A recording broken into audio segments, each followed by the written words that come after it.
నా పేరు కుసుమ. నేను ఎల్ఐసి ఏజెంట్గా పనిచేస్తున్నాను. నాకు పెళ్లయింది, 2 పిల్లలు. మా ఆయన పేరు జగదీష్. అతని వయసు ఇప్పుడు 45 సంవత్సరాలు.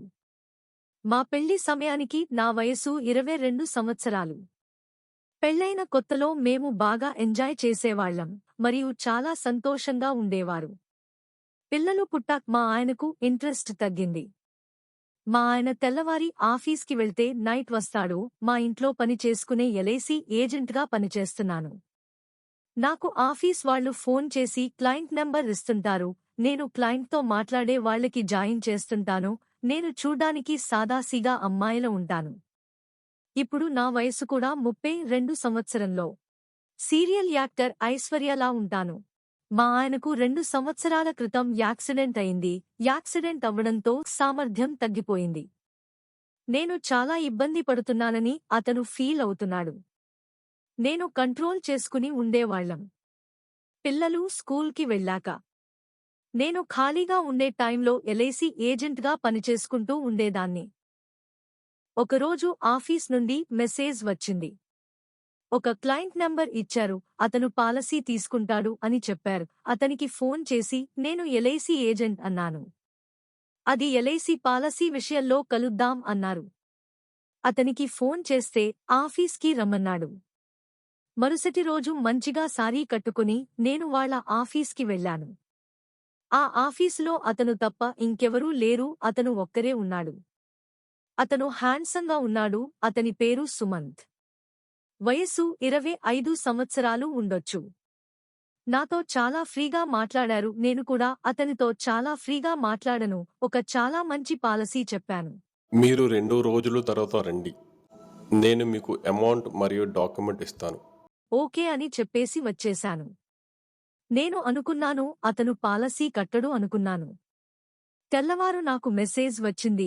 మీరు ఆఫీస్కి రండి, మీకు అమౌంట్ ఇస్తాను అన్నారు. నేను సంతోషంగా రెడీ అయ్యి అతను ఆఫీస్కి వెళ్ళాను. అతను నా గురించి వెయిట్ చేస్తున్నారు. నన్ను చూసి తన చాలా సంతోషించాడు. నేను కూడా ఒక స్మైల్ ఇచ్చాను. అతను నాకు షేక్ హ్యాండ్ ఇచ్చాడు. ఒక 5 నిమిషాలు మాట్లాడా. మీరు కాఫీ తాగుతారా? ఓకే అన్నాను. అతను కిచెన్లోకి వెళ్లి కాఫీ ప్రిపేర్ చేస్తున్నాడు. నేను కూడా కిచెన్లోకి వెళ్ళాను. అతను కాఫీ ఇచ్చారు. కిచెన్లో మాట్లాడుతున్నప్పుడు అతను చూపు నా మీద ఉంది. నేను కూడా నార్మల్గా చూస్తున్నారని అనుకుంటున్నాను. కాని అతను చూపు నా శరీరం మీద ఉందని అర్థం చేసుకున్నాను. ప్రతి మగాడు నన్ను ఇదే విధంగా చూస్తారు అని నేను లైట్ తీసుకున్నాను. కాని అతను చూసే విధానం నాకు నచ్చలేదు. అతనితో మాట్లాడి నేను ఇంటికి వచ్చాను. పిల్లలు స్కూల్లో వచ్చాక వాళ్లకి స్నాక్స్ ఇచ్చి చదువుకోమని చెప్పాను. నైట్ ఫ్యామిలీ మొత్తం భోజనం చేసిన తర్వాత నేను మా ఆయన బెడ్రూంకి వెళ్ళాను. నా మనసులో ఆయన్ను దగ్గరగా అనిపించుకోవాలన్న కోరిక కలిగింది. కాని పరిస్థితులు అనుకూలించలేదు. ఎంత ప్రయత్నించినా ఆ సమయం సరైనదిగా అనిపించలేదు. చివరికి నేను ఓ ముదురు నవ్వుతో నా ఆలోచనలను వదిలేసి ప్రశాంతంగా నిద్రపోయాను. మార్నింగ్ లేవగానే నాకు వాట్సాప్లో మెసేజ్ వచ్చింది. ఆ మెసేజ్లో అమౌంట్ క్రెడిట్ అయినట్లుగా మరియు కొన్ని డాక్యుమెంట్స్ వాట్సాప్ చేశారు. నేను 2 రోజుల తర్వాత అతను ఆఫీస్కి వెళ్ళాను. అతను జస్ట్ స్నానం చేసుకుని వస్తున్నా. లుంగీ మాత్రమే కట్టుకుని ఉన్నాడు. నేను అతను చూసి మర్చిపోయాను. అతనితో మాట్లాడుకుని సంతకం తీసుకుని నేను వచ్చేశాను. అదే రోజు రాత్రి నాకు అతను మెసేజ్ చేశాడు. మా ఆయన ఇంట్లో లేకపోవడంతో నేను అతనుకు రిప్లై ఇచ్చే. హాయ్ అండి. నేను కూడా హాయ్ అన్నాను. మీరు ఎలా ఉన్నారు? నేను ఈరోజు మార్నింగ్ చూశారు కదా, ఇంకా ఎలా ఉంటాను అలాగే ఉంటాను అని మెసేజ్ చేశాను. మీరు చాలా అందంగా ఉంటారండి.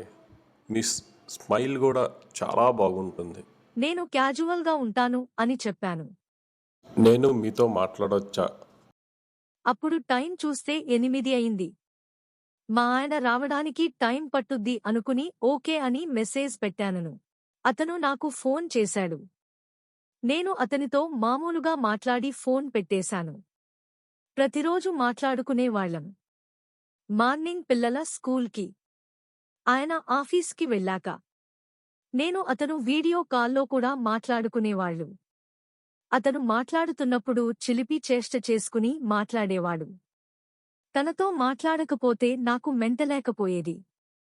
అలా మాట్లాడుతున్నప్పుడు ఒకసారి ఆఫీస్కి రమ్మన్నాడు. నేనే రేపు వస్తాను అని చెప్పాను. నేను మార్నింగ్ 10 గంటలకు వెళ్ళాను. నా గురించి అతను వెయిట్ చేస్తున్నాడు. నన్ను చూసి చాలా సర్ప్రైజ్ ఫీల్ అయ్యాడు. ఎందుకంటే నేను సిల్క్ శారీలో నా నడుము కనపడుతుంది. నేను వెళ్లి చైర్లో కూర్చున్నా. అలా ఒక 10 నిమిషాలు మాట్లాడిన తర్వాత అతను డైరెక్ట్గా నా తోడ మీద చెయ్యి వేశాడు. చెయ్య తీయు అని అన్నాను. వెంటనే నా నడుము పట్టుకున్నాడు. నేను వెంటనే లెగిసి వెళ్ళిపోదాం అనుకున్నాను. అతను నా దగ్గరికి వచ్చే ప్లీజ్ ఒక్కసారి ప్లీజ్ నేను వద్దు వద్దు అన్నాను. నేను నిలబడి ఉన్నాను. అతను నా దగ్గరికి వచ్చింది. నాకు కాలు పట్టుకుని ఒక్కసారి